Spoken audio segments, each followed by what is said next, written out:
I am Ferdinand Marcos, and I am the President of the Republic of the Philippines. I stand today on behalf of 110 million Filipinos. Hello people and hello universe, it's me again mga kababayan, shout out po sa inyo. Nakikita nyo guys, nakikita ko si Pangulong Marcos Jr. talaga hindi na maawat mga kababayan. May 23, 2024, kahapon po yan, Presidential Assistance, Farmers, Fisher Folk and Families in the Barn, Barangay Taliwasa, DAS, Maguindanao del Sur. Kahapon mga bes, galing po siya sa Tawi-Tawi, dumiretso ng Maguindanao del Sur sa barn. As usual guys, nagbigay ng tulong sa ating mga kababayan na talagang matindi apekto ng El Nino. Hindi lang po yan guys, hindi lang Office of the President ang nagbigay, pati po ang mga bawat ahensya. Kaya todo pasalamat po sila. And of course guys, congratulations sa ating mga kababayan sa Maguindanao. Sabi nga ni Pangulong Marcos Jr. sa kanyang kampanya, tutulungan niya talaga ang mga talagang mga nangangailangan. Yan po ay totoong pangako at tinupad niya naman. So yun guys, pakinggan ang kanyang speech, mga beswa ha. At tunghayan ang kanyang pagbibigay ng mga milyones na cheque. Thank you guys for watching. See you again on my next upload video. Boy, and baboos. God bless Philippines. Eto na. Ang personal na makita ang naging epekto ng matinding init na dala ng El Nino sa ating mga magsasaka at mangingisda. At upang madinig ang inyong mga hinain at mungkahi kung paano natin malalagpasan ang pagsubok na ito. Bilang Pangulo, tinitiyak ko na ang pamahalaan ay hindi titigil sa pagkilos upang pagaanin ang bigat ng epekto ng El Nino sa inyong pamumuhay.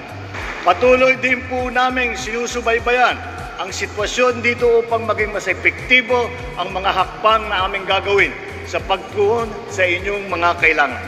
Ngayon, papalapit na tayo sa buwan ng Hunyo.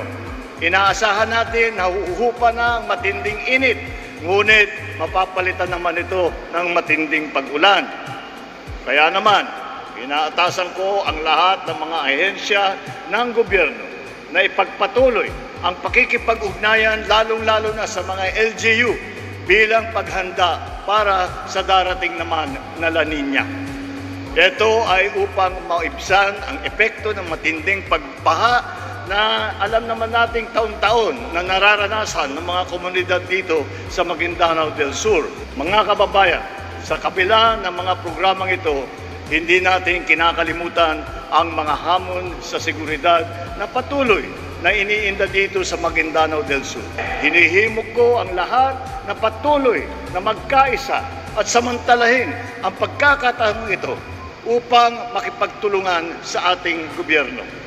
Inaatasan ko rin lahat ng ahensya ng gobyerno, kabilang ang lokal na pamahalaan na tiyakin na makakarating sa ating mga kababayan ang iba't ibang ayuda at serbisyo mula sa pamahalaan.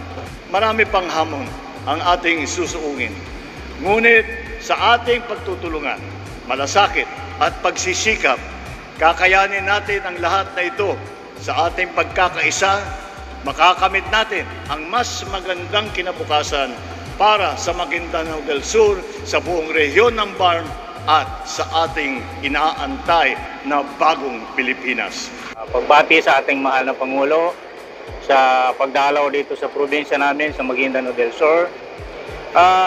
Napagkasaya po namin ma'am dahil nararamdaman po namin ang aming Pangulo ay lumalapit sa amin.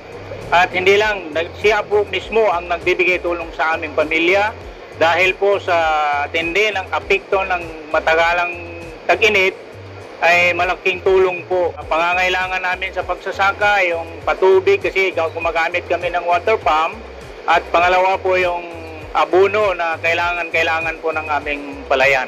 Ito pa pala ang mukha ng bagong Pilipinas na ang Pangulo o ang gobyerno mismo ang lalapit sa taong bayan, ang lalapit sa sambayan ng Pilipino. Kaya masaya po kami, hanggang dito sa regional ng BARM government, ramdam na po namin ang bagong Pilipinas. Papasalamat po kami sa ating mahal na Pangulo, Pangulong PBBM, dahil ang Maguindanao po ay hindi po napag-iwanan sa kanyang pamahalaan.